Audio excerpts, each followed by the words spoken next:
Já, kæru gestir, hjartanlega velkomin í Þjóðminjasafnið. Ekki allir búnir að fara upp á nýju sýninguna í Bogasal? Ég vona það. Ef ekki, þá vil ég endilega hvetja ykkur til þess að gera það hér að erindinu loknu. Þetta alveg frábær sýning. Hún heitir einmitt Heimsins hnoss, lúin kistill, silfurskeið og nærbuxur með gati. Ástæðan fyrir ég að nefna þessa sýningu sérstaklega vegna þess að í tilefni hennar erum við að fá hingað mjög góðan gest. Már Jónsson, prófessor í sagnfræðideild Háskóla Íslands, og hann ætlar að flytja hér erindið Dánarbú frá 19. öld, hvað var skráð og hvað ekki. Már, gjörðu svo vel.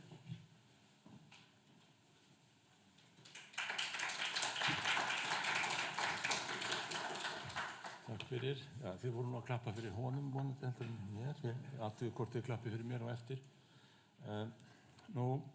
Þessar vikurnar stendur yfir námskeið Dánarbú og önnur arfaskiptagögn við námsbraut í sagnfræði hér við Háskólann í umsjón Önnu Heiðu Baldursdóttur, sem meðal þeirra sem standa að sýningunni í Bogasal. Og já, ég komst ekki á opnunina.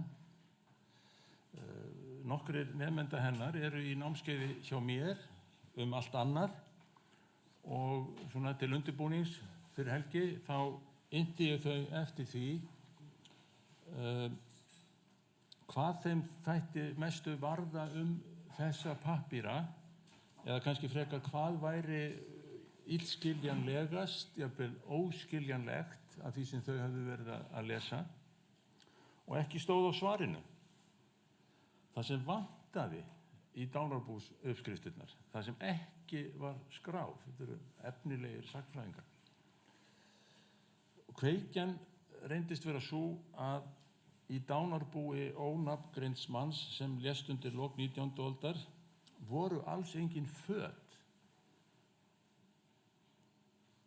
Ekki gat hann hafa verið allsber. En nú var konan gift að nýju og nemendur sáu síðari eiginmanninn fyrir sér með bros á vör í fötum hins. Þótti þetta grunsamlegt og mér eiginlega leið eins og hér hefði jafnvel verið framið morð.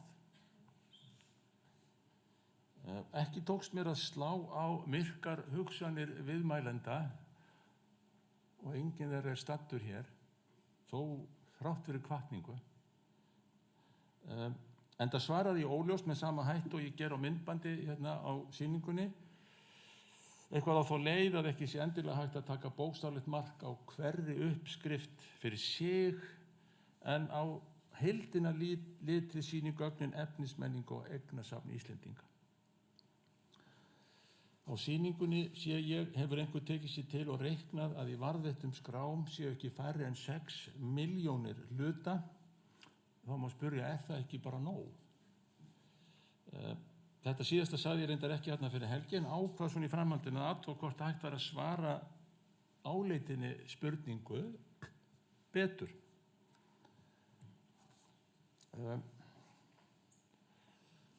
Við byrjum á Bessastöðum 14. desember 1818. Þá andaðist Kristín Eiríksdóttir, 70 pressekkja og móðir 2 uppkominna barna.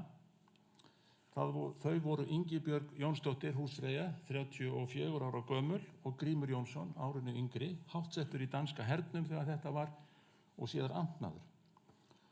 Ingibjörg skrifaði bróður sínum 3. mars 1819, lét hann vita af andláti móður þeirra og sendi uppskrift af dánarbúinu. Hún lét þess getið að hún hefði haldið hring með demanti sem Grímur hafi gefið móður sinni. Hempu Kristínar hafi stúlka fengið sem þjónaði henni undir andlátið og vakti yfir líkinu, segir Ingibjörg. Eignir Dánarbúsins höfðu verið skráðar 2 dögum fyrr og formálinn hér á glærunni. Ég ætla að lesa hann. Anno 1819, þann 1. mars, var til staðar á Bessastöðum lektor teológie Jón Jónsson eftir fullmakt upp á herra stiftsprófasts Markúsar Magnússonar vegna í hans forföllum til að registeri og virða eftirlátna fjármuni prestsekkjunnar Kristínar Eiríksdóttur. Til virðingarmanna voru útnefndir herra ökonomus eða skólahaldari Bjarni Halldórsson og proprietarius eða jarðeigandinn Erlendur Jónsson á Svalbarða. Var þá fyrirtekið til uppskriftar og virðingar. Þannig að þarna mæta 3 mektarmenn, háttsettir, virtir og sem sagt treyst fyrir þessu og maður myndi ætla að þeir reyndu að vanda sig. Kristín hafði átt jörðina Brekku á Hvalfjarðarströnd sem var 2400 að fornu mati og metin á 400 ríkisbankadali. Í reiðufé átti hún andvirði 165 dala og sængurföt hennar voru metin á 34 dali og 48 skildinga og þeim lýst nákvæmlega. Fatnaður var sómasamlegur og gleraugu átti Kristín og nokkuð af bókum. Handrit var í fórum hennar með Kjalnesingasögu og Gíslasögu Sússonar og samanlagt verðmæti var 695 dalir, af því voru 565 í jörð eða reiðufé, sparnaður. Þá að leita að hempunni og gullhringnum, ekki satt. Allir kinka kolli og bíða æsi spenntir. 204 ára kjaftasaga, hugsanlega að kvikna. Og ég nota tækifærið og les þá upphátt nokkrar færslur sem þá leið sýna hversu nákvæmlega var gengið til verks. Og byrja þarna á fatnaðinum. Og þið náttúrulega eru svo glögg að þið eru strax búin að lesa rauðu línuna en ég ætla að þið bara bíðið semt róleg. Þá það klæðisfat blátt af fínu klæði ólagt og svunta af nokkuð lakara klæði fjórlögð með dökkum flauelsborðum, nokkuð snoðnum sýnist mér standa þarna. Og þetta nærri 1 jarðarhundrað, bara þessi flík. Upplutsfat af bláu klæði grófara, borið með Manchesters uppluti lögðu með grænum kniplingum og þetta fólk sem eitthvað veit þjóðbúninga og svona fyrir föt, þetta slefar bara munnvatn, bara vatn í munnin að lesa þetta, heyra þetta. Svunta af sama klæði ólögð, upplutsfat blátt, fornt ólagt með svunta af sama klæði, fjórlögð með svörtum flauelsbörðum.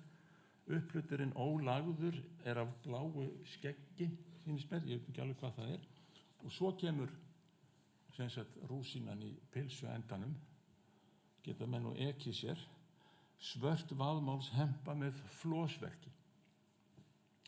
Síðan blátt einskeftufatt, gamalt og götótt, drafforn blá einskeftu svunta, þannig að það allt tínt til, sér maður fyrir sér. Og þarna höfum við hempuna að ætla má og ónefngreindri stúlkunni þá umbunað með 4 ríkisdölum en flíkin talin með. Svo heldur skráin áfram.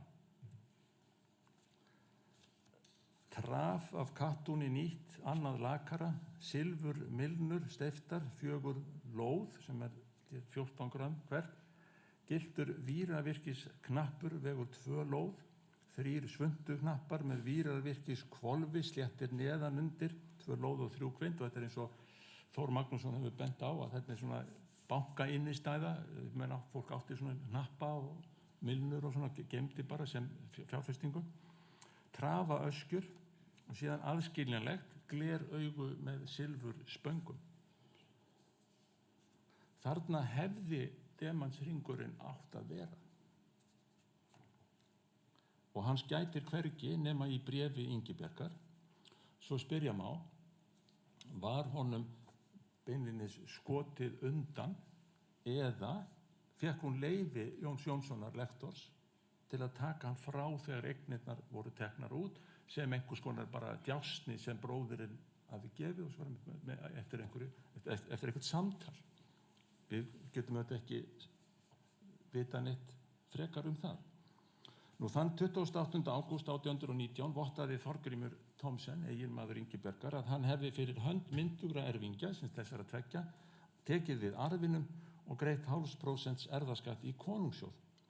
Og 3 dögum síðar skrifaði Ingibjörg bróður sínum og útskýrði nú að hún hefði tekið 2 blöð og gæsalappir sem voru bevís fyrir peningum sem þú hafði fengið hjá móður minni sjálfu.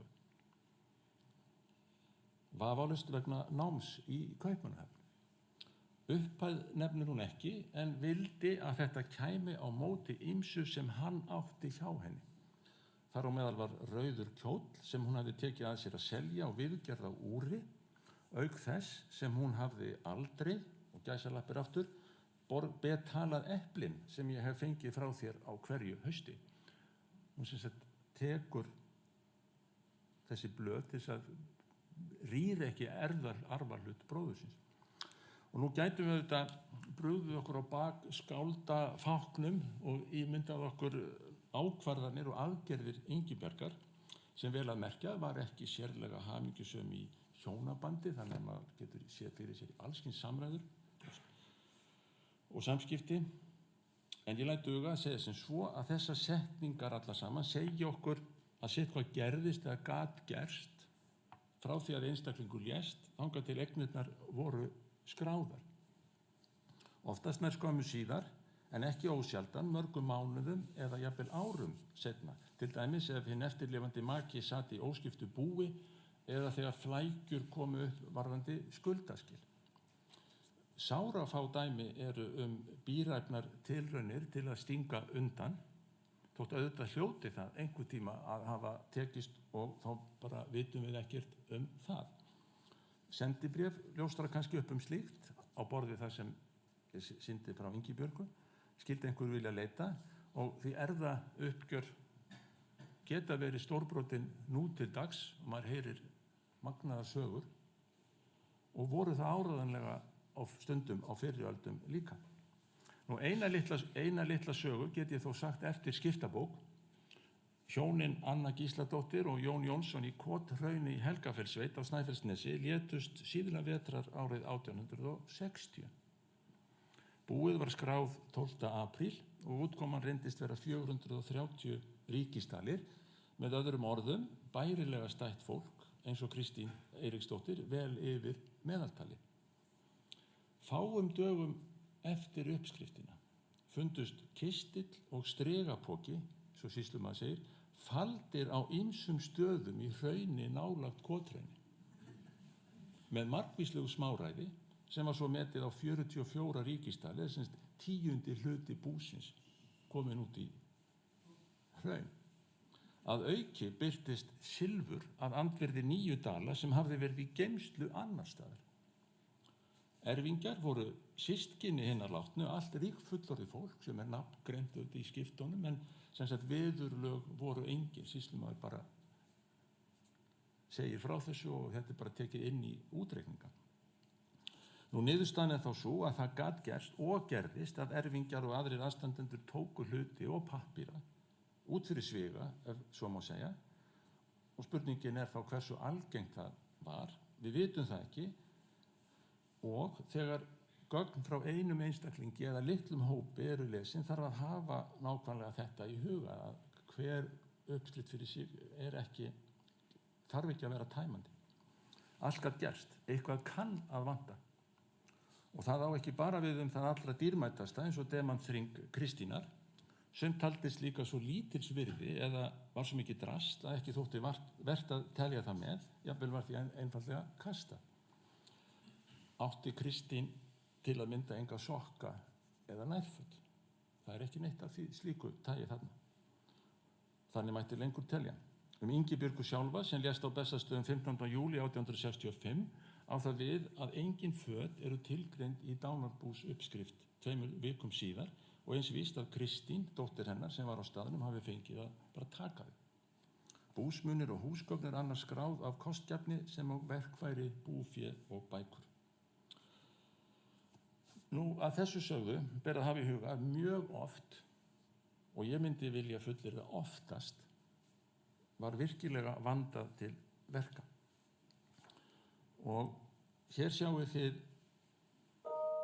mestan hluta eigna Sigríðar Tómasdóttur, húskonu í Árnesi í Húsavík sem lést 72 ára 30. maí 1841 Skrásetjendur voru Einar Jónasson hreppstjóri og Jónas sonur hans og þeir fara oft svona svolítið óvirðulegum orðum reitur Sigríðar eins og þeir orðaði á einhverjum stað þarna.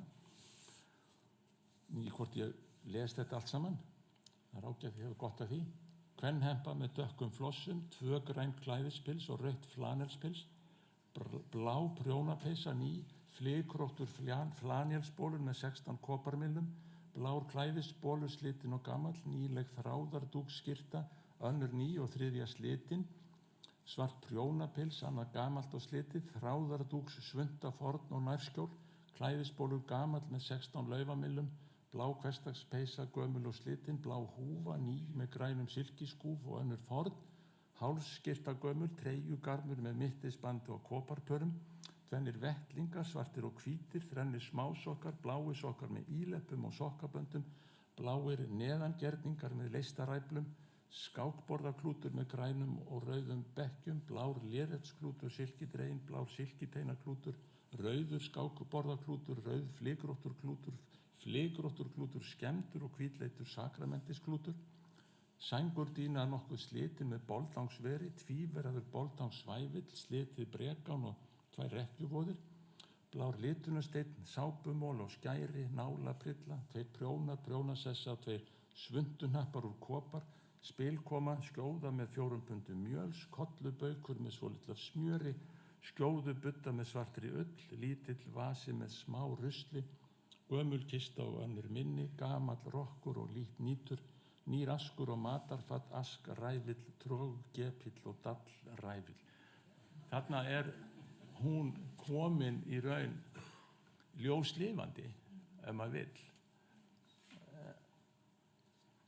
Og hvort þeir bara hvort þeim fannst þetta svona bara svona fyndið að urðu svona nákvæmir, en þetta er ekkert einsdæmi, þetta þannig svona áttu þeir að gera þetta, kannski að láta vera með þessa gepla og ræfla og svona, en lýsa þessu svona nokkuð nákvæmlega. Og þarna konan látin og líklegt að hún hafi verið jörðuð í línkirtli eins og var allt yfirleitt gert og þarna allur hennar fatnaður. Nú, Sæmundur Sæmundsson, tómthúsmaður í Vestmannaeyjum, drukknaði 30 haustið 1835 og átti 166 ríkisdali, giftur og hafði eignast börn, en þau dóu eins og flest börn í Vestmannaeyjum.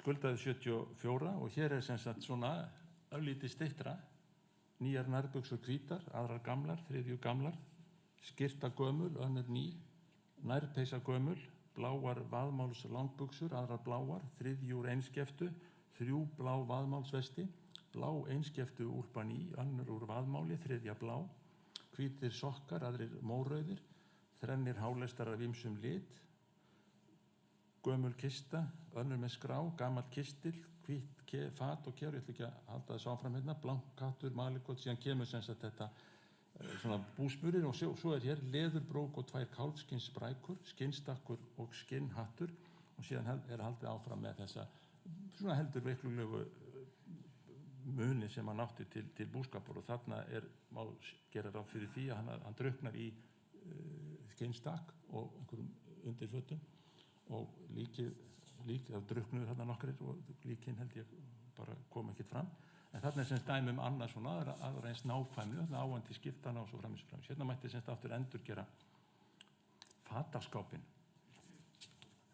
Nú, ég ætla að reyna í ykkur þolrifin og tek 3. dæmið af búsgögnum, einungis búsgögnum, ekki fatnaði, því að hann hefði verið búið 2 blaðsíður.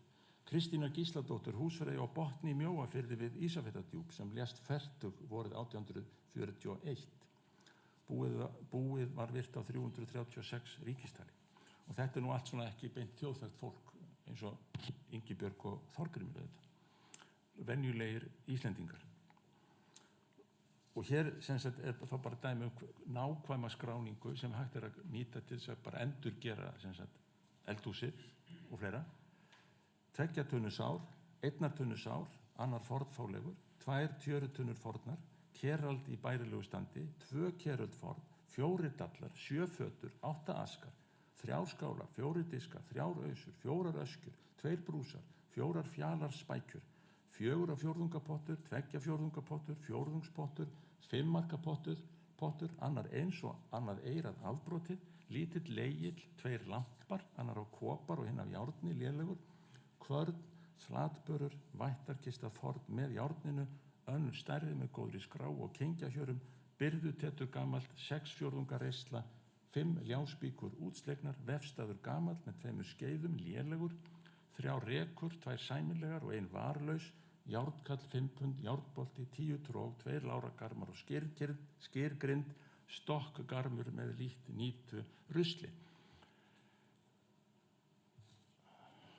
Það vill svo skemmtilega til að það er til mynd hér í safninu, eða myndasafninu úr eldhúsinu í Botni í Mjóafirði 1910 og þarna getið þið þetta bara látið hugan reka. En hér sést, já, þetta sést nú alveg sæmilega, bara til að sýna nú líka bara mynd hvernig þetta lítur út, að þetta er sem skráð, hérna er komið upp í 92 hluti og ég bara setti svona hring utanum skæri, sem er svona áhugaverða hluti eins og skæri, matspænir af nautshorni, svo er þetta 75 er stíi og þetta bara þótt bara til þess að þið munið hvernig það lítur út eftir nokkra sekundur. Langspilsstokkur, strenglaus, fágæt dæmi eitt af fáum dæmum sem ég hef séð þetta og svo hornasög. Þannig að þetta eru svona ansi fjölbreytt og aftur nokkuð nákvæmt. Og svo kemur hér bara svona til að skemmt ykkur 121. Þið munið hvernig þófi er skrifaður. Er þetta ekki þorn? Já, og hvaða orð er þetta? Þarfakofi. Þetta er ekki á máli.is. Ég hitti 2 mjög virta málfræðinga áðan í kaffi og hvorugt þeirra hafi heyrt þetta orð. Þannig að þetta er það sem heitir hapax legomenon á fornu máli. Ein dæmi, sögðu þau að þetta væri. Og þetta er ekki í orðabóku. Þarfakofi, en hvað er þetta? Þeim datt strax í hug eitthvað svona hálfókislegt. Kamar, já, þarfakofi inn á göngum. Þetta er eina, ég hef ekki séð þetta áður. Þannig að svona er þetta, ef maður les, svona birti svona hér og þar í þessum gögnum sem sagt, svona skrýtnir hlutir sem eru kannski ekki endilega skráðir áður. Hvort þetta var eina klóstið við Ísafjarðardjúp 1841, það mætti reyna að kanna það inn á göngunum. Svo þarf þetta að lesa betur í sambandi að þetta er með útihúsunum, en samt bæjarhúsunum hefur áður verið lýst. Nú, mér datt í hug fyrir nokkrum árum að eftir því sem jákvæða búti svona lögmál eins og við reynum stundum, sagnfræðingar, eftir því sem eignir voru minni hefði skráningin orðið nákvæmari, eins og hjá Sigríði Tómasdóttur. Svo sem á þeim forsendum að ekki aðeins var arfurinn í húfi, heldur líka kostnaður við útförina sem gat verið ærin. Nægir að nefna gamalmennið Jón Þorsteinsson sem lést á Lambastöðum í Útskálasóp sumarið 1785 og átti semst andvirði 59 ríkisdala. Útförin kostaði 11 dali og 4 skildinga, 5. hluta eignanna.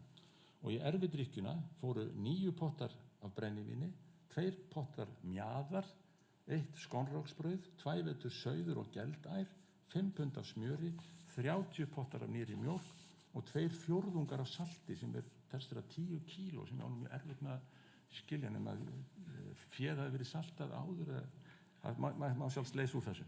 En sem útför annars Jóns Þorsteinssonar, 17 ára unglings á Hvoli Mýrdal sumarið 1853 kostaði 39 ríkisdali af þeim 49 sem hann átti. Matur og veitingar fyrir 30 manns kostuðu 15 ríkisdali. Þannig að það útför fátæklinga var alveg vel úr garði gerð, en þau þurftu eftir að borga það sjálf. Annars þurfti sveitin að borga það ættingjar. Nú, ég held semst ekki að hugmyndin neikvæðna fylgni upphæðar og nákvæmni standist ef við lítum á þetta dánarbú og fleiri, sem þetta er gegnum gangandi mjög nákvæmt og vandvirknin er ekkert minni í búum sem voru vel yfir meðallagi. og meðaltali var þá kannski svona 200 dalir hjá búandi fólki. Nú, til þess að verða ekki of jákvæður, það víkja aftur að vandkvæðum. Annars konar breytileiki eða kannski frekar svigrúm sem rýrir heimildagildi dánarbúsuppskrifta gat myndast í munnlegu samkomulagi erfingja við hreppstjóra eða sýslumenn, eins og ég nefndi áðan, á þá leið að tilteknum atriðum eða jafnvel eignaflokkum yrði hreinlega sleppt. Til dæmis fatnaði, það líklega algengast. Slíkar ráðstafanir gátu líka verið sveitarsiður eða venja, eins og Jakob Atanasíusson, hreppstjóri á Barðaströnd, gerði að umtalsefni í uppskrift 23. desember 1868 eftir Jón Guðmundsson, 30 bónda í Rauðsdal, það sem segir, og hann eins og hann sé hálf uppgefinn á þessu: ekkjan heldur óuppskrifuðu rúmi, ígangsfötum og fatakistu, þetta hér vani sem allir heimta. Þannig að það myndast einhver stemning á svæðisbundið.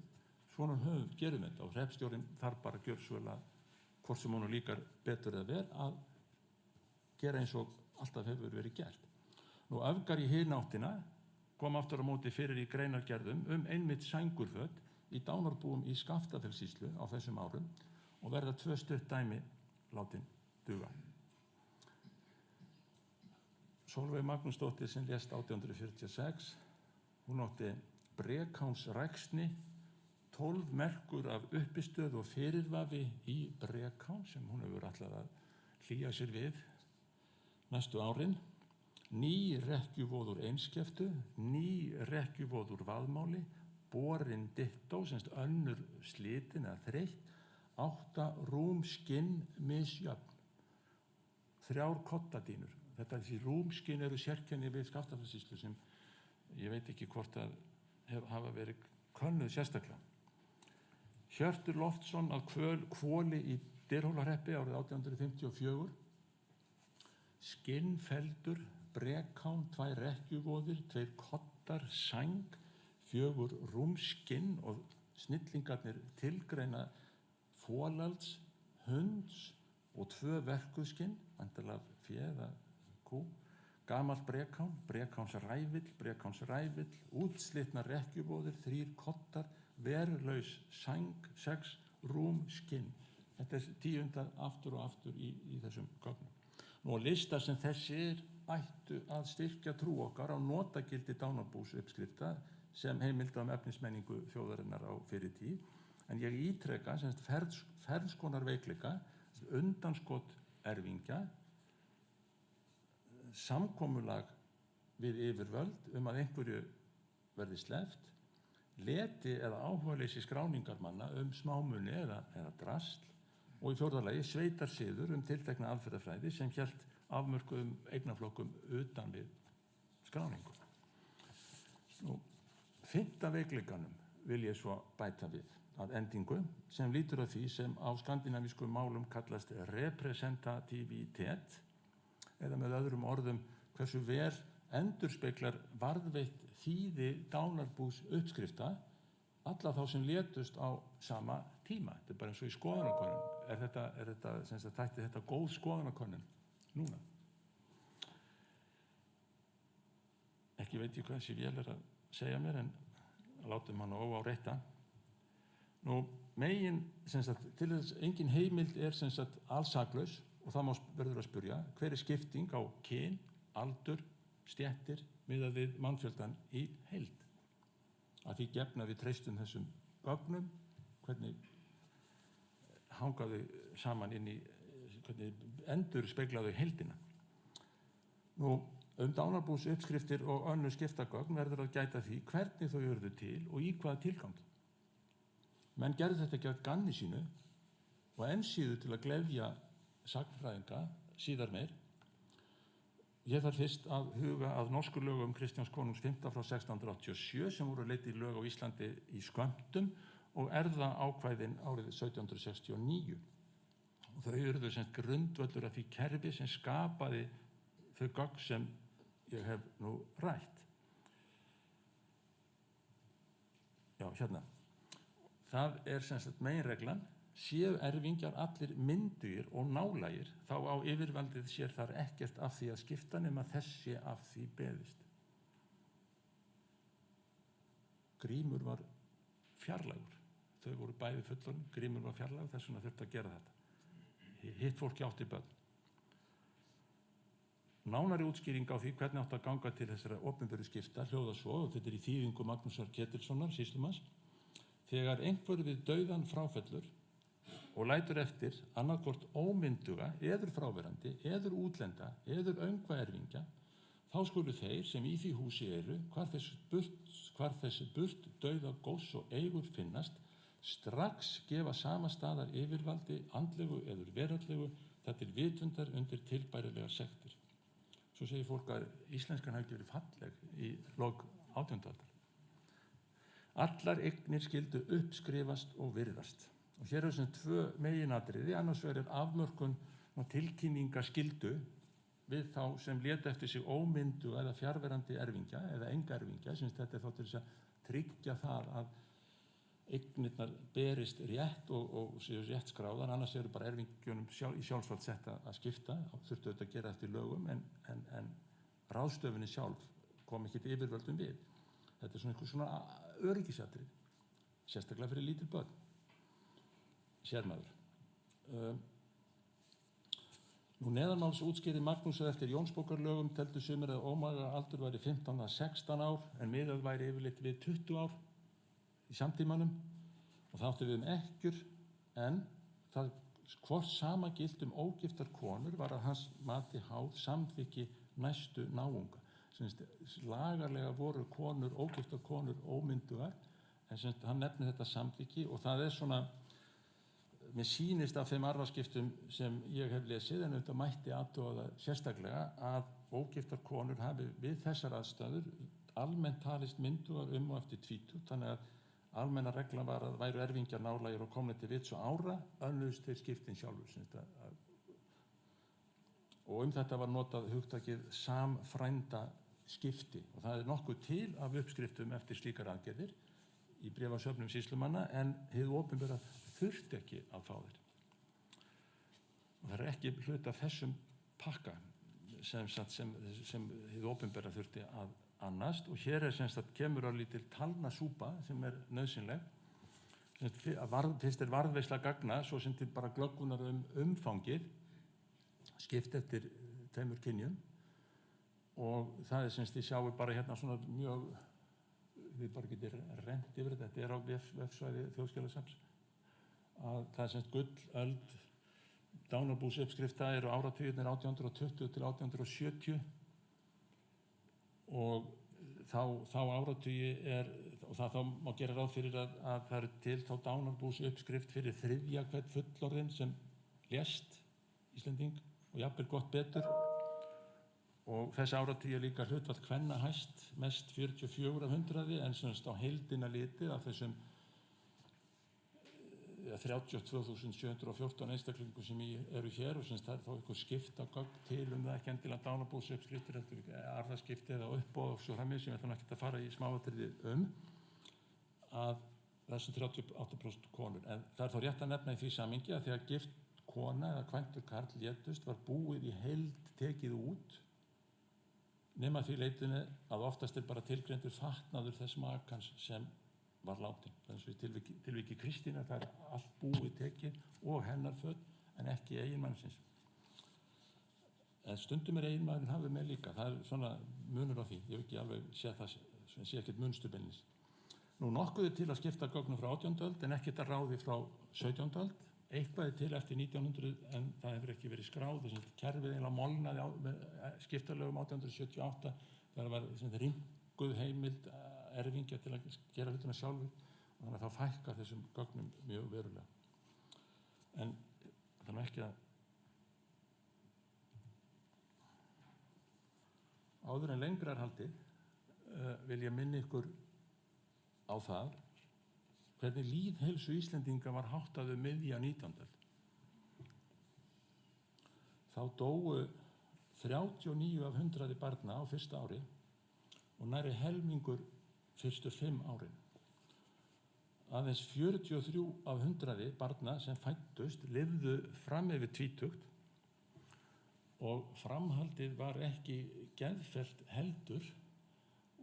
Ég þarf ekki að fara að grínast með aldursskiptinguna hér inni, en rétt að hafa í huga við framhaldið. Ekki geðfellt heldur, eins og sést á töflunni sem sýnir hvernig árgangarnir minnkuðu og minnkuðu. Hér tek ég sem einungis með að því þeir sem eru eftirlifandi tvítugir, sko, ekki eftir þetta, ég veit ekki hvað að kalla þetta, þessi fjöldamorð á börnum í raun, sko, eða óviljandi þetta, að meðan við þá 100 sem eru tvítugir, að það fjölgar þeim, þannig að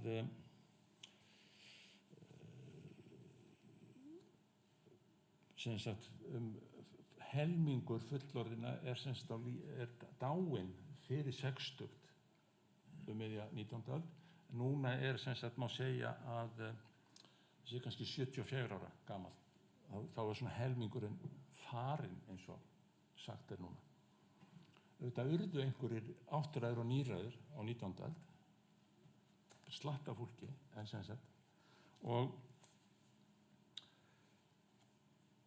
en fólk dó talsvert yngra heldur en það gerir núna.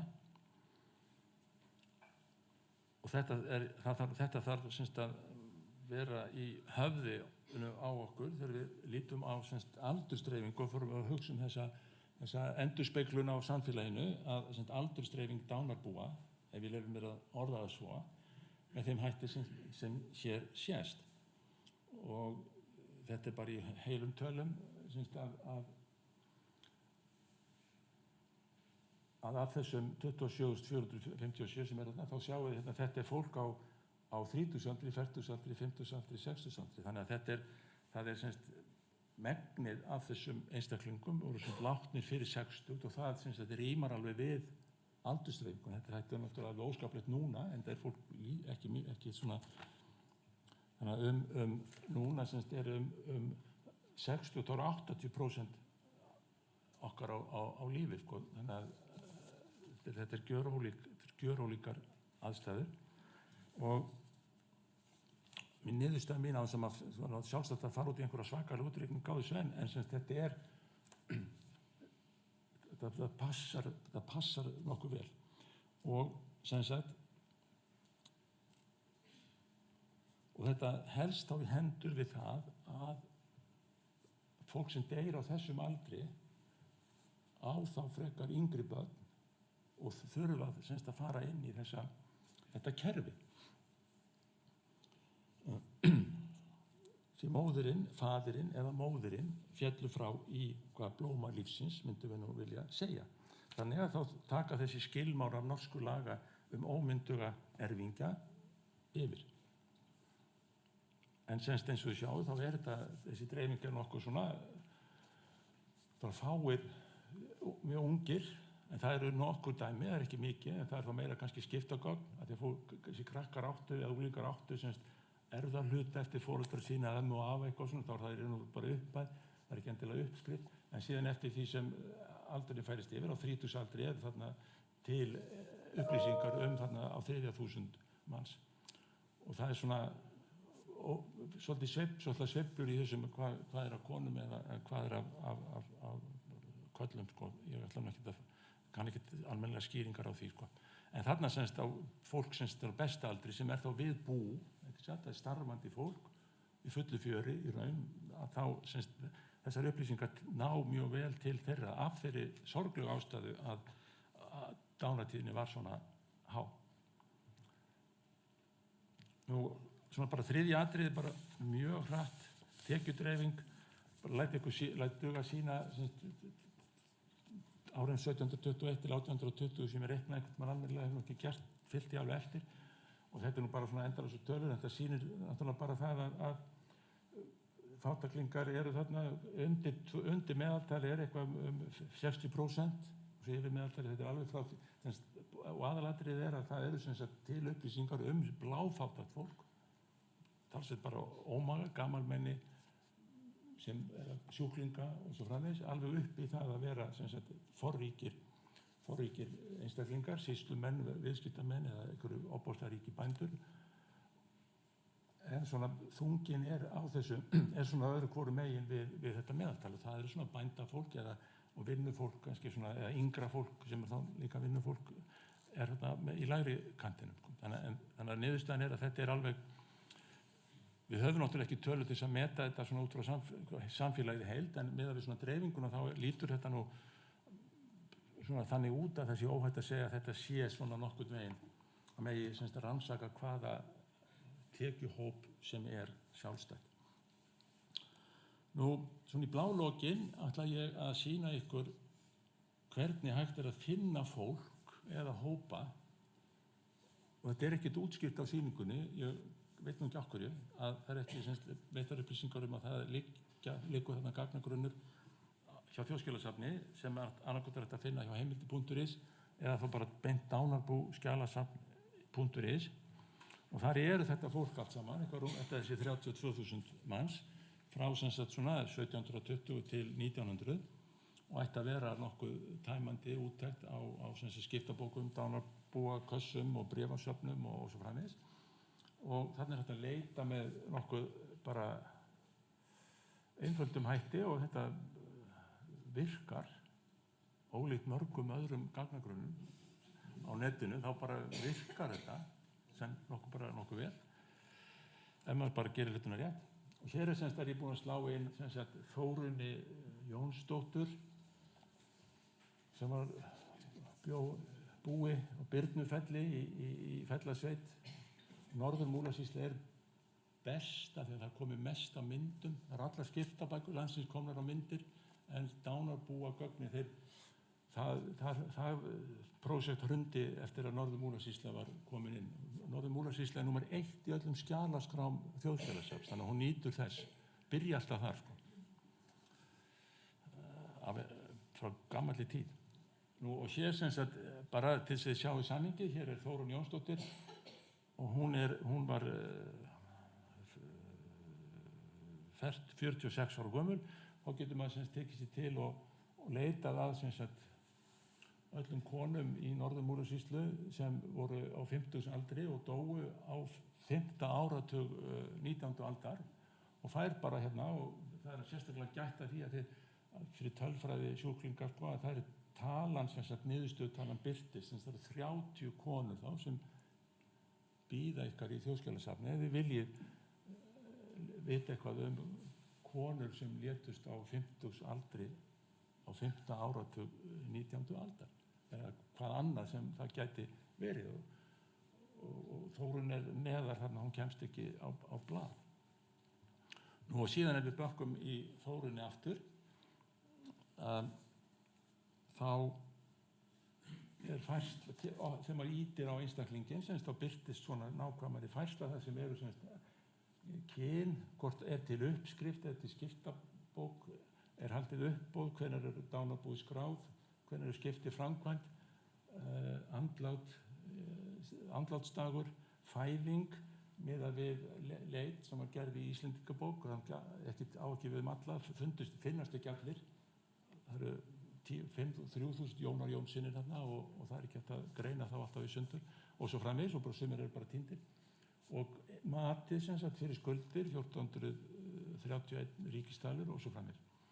Og síðan rúsínan í pilsvendanum þetta að hér það hægt að íta þarna á rauðu línuna, sýslumaðurinn í Norður-Múlasýslu, þá birtist bara skipta bókin sjálf, og þá þarf að muna blaðsíðu 11 og fletta, leita að því, en það svo sem ekkert mál fyrir.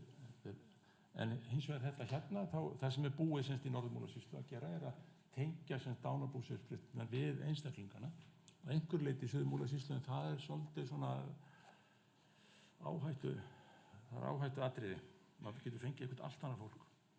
Þannig að síðan þá ítið maður þarna náttúrulega, og þá birtist, þetta þá skjárinn sem birtist með mynd af dánarbúsuppskriftinni hjá Þórunni Jónsdóttur, og sem var 46 ára, gift Bessa sinni, og bjuggu hérna á góðu búi, áttu stóran hluti í jörðinni, 445 ríkisdala virði og síðan sem sagt 1431 ríkisdal samanlagt, þannig að þetta er mjög vel stætt fólk. Og álíka eftir því, og ég sem sagt, það sem er merkilegt við þessa sem er ekki mjög algengt, sem er auðvitað gleðiefni fyrir sagnfræðing en auðvitað þungt til tilhugsunar. Mér verður hugsað til Hayden White stundum sem við munum írónískt, tragist, þetta er svona tragist viðfangsefni og tragist, en þá auðvitað að reyna bara að vera glaður. Og semst hér sjáu þið föt Guðlaugar, Ingibjargar. Þetta er semst að þarna og ekki algengt að föt barnanna eru sundurgreind, sem er auðvitað fjársjóður fyrir okkur. Og þannig ganga menn sem sagt í raun lengra. Mjög fátítt að föt barnanna séu, en það er svona við og þá auðvitað bara stekkum maður þá upp þær upplýsingar. Og hér sem sagt eru föt, bara ætla að klára þessu, föt Guðlaugar Bessarsdóttur á Birnufelli í Fellumeistra sem var 16 ára gömul.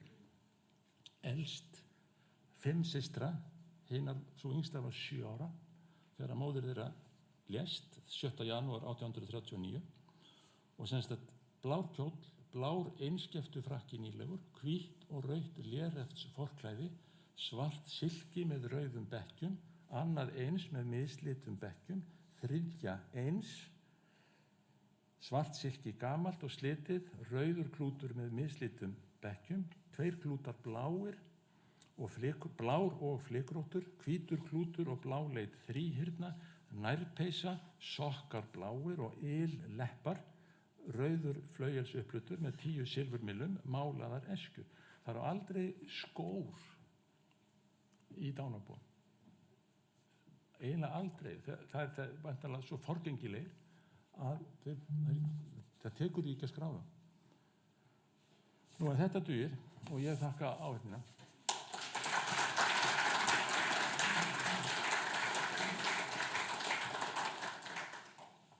Já, takk fyrir. Þá gefst okkur tækifæri til þess að koma með spurningar eða athugasemdir, bara rétt upp hend og ég er hérna með hljóðnema sem ég ætla að biðja ykkur að tala í svo að streymi náinn úr spurningunni. Og gefa upp nafn og kennitölu og svona. Og leggja inn á reikning. Já, þakka kærlega fyrir þetta. Már, mér kemur í huga að spyrja verðmatið.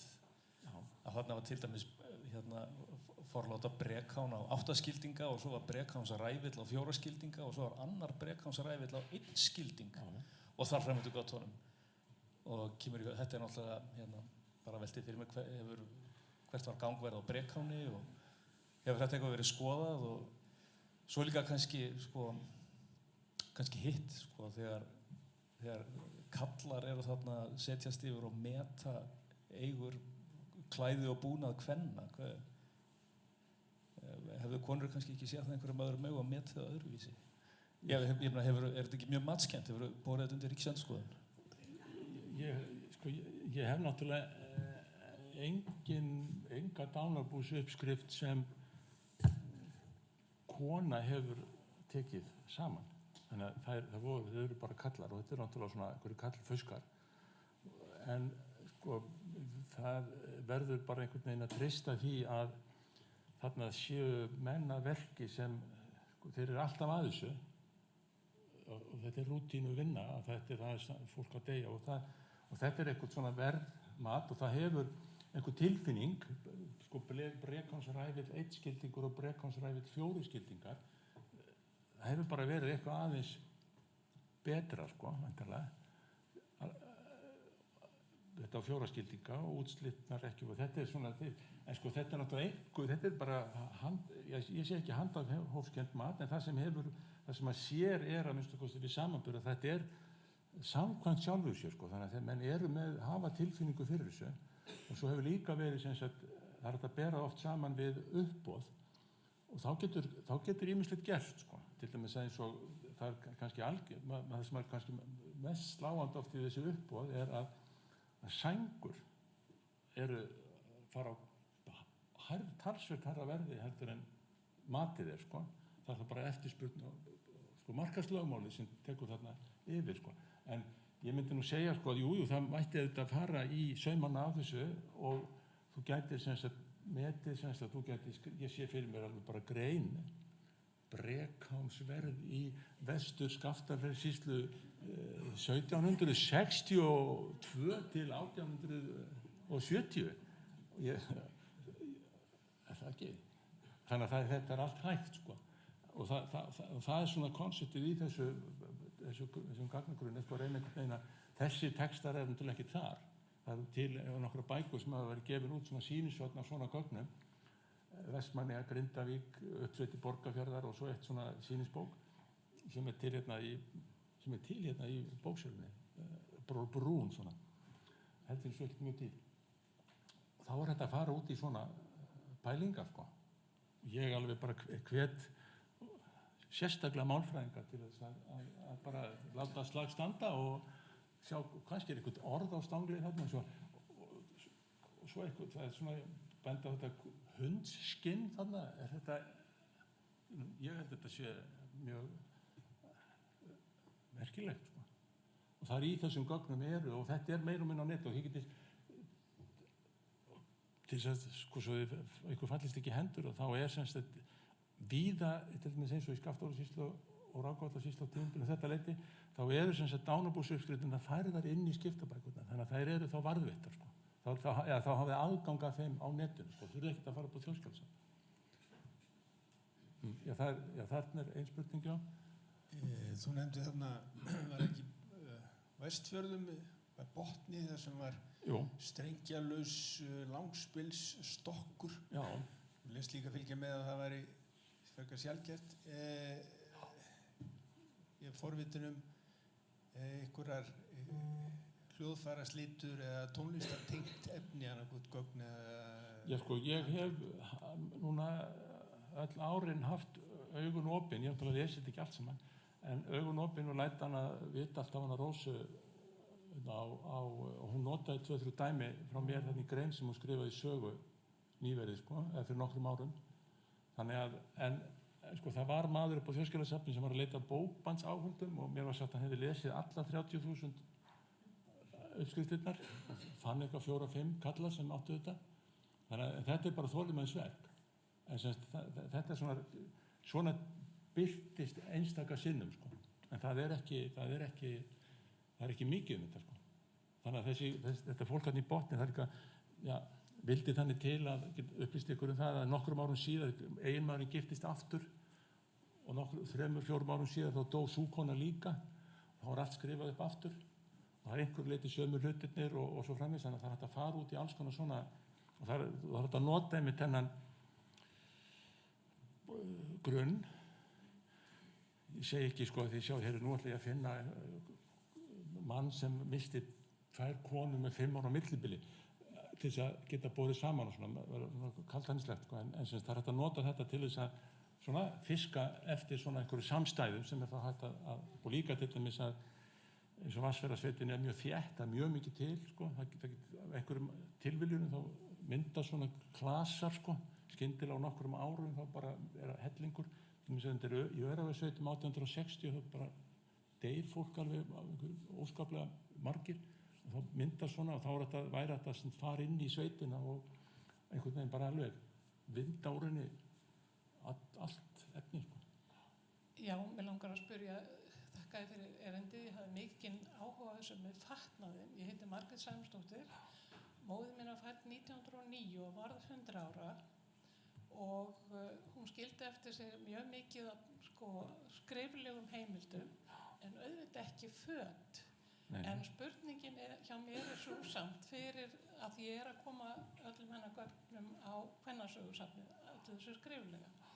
En fatnað það verðugt að eyða vinnu í það að segja frá myndum, já náttúrulega fullt af myndum.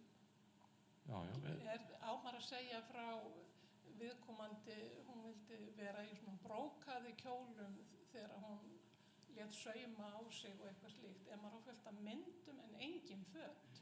Það ekki það besta sem besti staðgengillinn? og er ekki Þjóðminjasafn tekur við öllu svona ekki, öllu myndum Og svo eru skartgripir líka. Skartgripir eru dreifðir stóra fjölskyldu. Ég sé Þjóðminjasafnið þarf bara að stoppa þig á leiðin út sko og kyrrsetja þig. Já, fólk þarf að passa upp á þetta og maður gögn sem með einkaeign, það þarf auðvitað að koma sér alltaf í einhverja svona örugga ríkisvörslu. Anna var hérna. Hver var þetta? Hóta. Svo hóvær. Já, herri, takk kærlega fyrir Már, þetta var mjög skemmtilegt og fróðlegt. Og þarna bara varðan það sem Haraldur var að tala náttúrulega konurnar hafa verið á staðnum. Þær hafa náttúrulega verið þarna þegar þeir eru að skrifa upp. Þeir gera það væntanlega innan hús og þær eru þarna og geta haft áhrif á að meta hvers virði þetta maður bara veit það ekki. En sko ég held ekki að ég veit ekki hvað Haraldur er að meina hvort hann grunar þá græsku að lækka verð á kvenfatnaði eða hvað sko. Vita þessu, þetta náttúrulega bara verðmæti, þeir náttúrulega þekkja þeir eiga konur sjálfir dætur og svona þannig að þeir eru að kaupa þetta, þannig að ég held að það ber alveg skynbragð, ég myndi segja það má þetta afbyggja þá hugmynd en að það er einhver svona einhver svona hugmyndu verðmæti sem leyfir þeim að auðvitað sirka þeir eitthvað á og svona, en það er einhver tilfinning þarna sem er að ræður þarna ferðinni sko. Svo rétt, ég ætlaði rétt bara spurningin samt, þetta var bara svona komment á það sem Haraldur sagði, en þannig eru orð sem að ég skil ekki. Nei. Og eru þið, er gagnagrunnur með orðaskýringum, til dæmis kvenhempa með dökkum flossum, hvað eru dökkir flossar? Þetta er bara eitthvað orðabókar. Er það að taka þetta saman, hvað þessi orð þýða? Þetta er allt í orðabókum og máli.is og svona sko. Þannig að spil koma og svona hluti sem við notum ekki, en þannig að það er engar útskýringar, fólk voru að leita annað. Ég get nú ekki útskýrt flossa beinlínis heldur sko, en það er fólk sem kann það og þetta er bara í orðabókum sko. Hins vegar sem bara hugtakið svo nærpeysa. Við vitum ekkert endilega hvað það er. Við höfum orðið nærból, en það er ekkert endilega sama sko, þannig að það þarf að passa sig mjög vel að þessu sko. Við hefum tíma fyrir eina spurningu viðbót. Þakka þér kærlega Már. Tilvitnunin í norsku lög, hún vakti hjá mér 2 spurningar hluti sem ég hef ekki hugsað út í að ég einhvern veginn hef aldrei vitað. Annað er þessi heimil til einkaskipta. Nú var í fyrsta dánarbúinu sem hún nefndir, það endaði með því að Þorgrímur borgar 0,5% erfðafjárskatt. Og ég skil ekki alveg hvernig fer saman erfðafjárskattur og heimil til einkaskipta. Þurfti ekki sýslumaður að einhvern veginn líta eftir að erfðafjárskattur væri borgaður eða hvíldi hann kannski bara á sömum dánarbúum? Embættismanna skiptir máli þetta press ekki eða? Nei, sko, hann hvíldi, þetta eru lög 1790 eitthvað, hann hvíldi á öllum dánarbúum sem voru ákveðin uppað, hvort voru 200 dalir eitthvað svo leys, 0,5%. Svo var annar skattur á arf úterfingja, ef einhver átti ekki lífserfingja, afkomendur, það eru frændur eða frængur sem erðu, þá þurfti þau að borga alveg sérstaklega. Sko. En þetta er og þegar sá skattur kemur til sögunar þá hlýtur hann að þrengja heimildina til einkaskipta, því ef sýslumaður heldur að dánarbúið sé skattskylt þá hlýtur hann að hafa rétt til sko, kerfið var þannig að prestar, hreppstjórar, sýslumaður þurfti að fá að vita af öllum sko. Og síðan samfrændaskipti, það er eins og þú nefnir sko, eru ekki inn í þessum opinberu skiptakerfi með uppskrift og það, eða varðveislu uppskrifta, en það þurfti að borga erfðaskatt af því líka sko. Þannig að það eru sumir sýslumenn voru samviskusamir með það, þá skrifa þeir niður hjá sér hvað þeir fengu sko, hvað er tilkynnt, þá er fólk látið sem bara áttu að tilkynna, við erum búin að þessu, upphæðum að þessi og hér koma ríkisstjórnir 2 eða 4 eða hvað sko. Þannig að þessi opinberu skipti eru alveg til hliðar við það kerfi, þetta undirkerfi. Og það eru til upp á Þjóðskjalasafni sem góðir sýslumenn sem voru sumir, héldu bara alveg sérstakar loggbækur eru nú yfir og þau þurftu að gefa skýrslu til amtmanns á hverju ári, lokinskipti, ólókinskipti og svo framvegis. Þannig að það er heilmikið kerfi á bakveitast til þess að passa með þessa peningar, sko. Þegar kóngurinn átt að ríkissjóður, jarðabókasjóður átt að fá þarna. Það eru til sem sagt svona þras og þrætur í kringum það. Allir áttu að borga, engar ágjur, allir áttu að borga erfðaskatt, sko, sem fengu eitthvað ákveðið, yfir ákveðið mark, sko. Kæra þakkir. Bara rétt að lokum, ég ætla aftur að hvetja ykkur til þess að fara á sýninguna í Bogasal ef þið eru ekki þegar farin. Og ég hjó eftir því að liturinn blár kom ansi oft fyrir í textanum og takið eftir að það er engin tilviljun að Bogasalurinn var einmitt málaður blár út af sýningunni, vegna sýningarinnar. Næsta viku, eða næsti hádegisfyrirlestur á þriðjudaginn eftir 2 vikur verður Davíð Ólafsson og það erindi verður einnig tileinkað sýningunni. Takk fyrir komuna. Láta hann standa upp. Það situr hann aftast. Fylgist skjaldunum, hann getur þess að taka